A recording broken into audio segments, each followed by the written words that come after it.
Now we can go on to explore cost in more detail.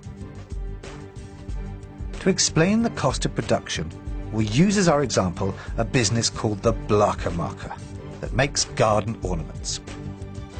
We're now going to construct a table showing various ways we can analyse cost. In the first column, we plot different levels of production. We'll call this total product, TP. That is the number of garden ornaments that are produced. It starts with 0 production and then increases by increments of 1,000. In other words, 1,000, 2,000, 3,000 and so on. I'm here with Johan, the owner of Blakermaker. My fixed cost is the factory, the building, the land, we have to pay rent, taxes to the municipality. To understand this better, we're going to separate the cost of production into fixed costs and variable costs. We'll first consider fixed costs. Fixed costs are those that the firm must pay even if it produces no output. They're pretty constant, independent of fluctuations in output. For instance, the Blakermaker must pay the rent for the building, the municipal taxes, contractual payments for machines, interest on debt and vehicle finance, and so on. And it must pay these even if it's producing nothing. No matter how many or how few units they produce, these costs do not change, and that's why we call them fixed costs. Let's assume our fixed cost for this business is 20,000 Rand. Now that's indicated in column 2. This cost doesn't change over the year, whether they're producing 100, 1,000 or 10,000 ornaments.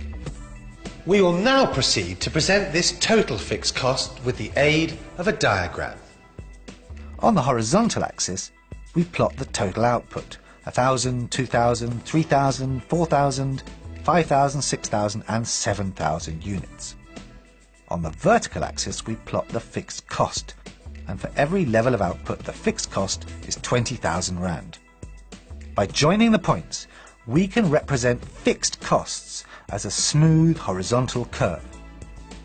So that is total fixed costs.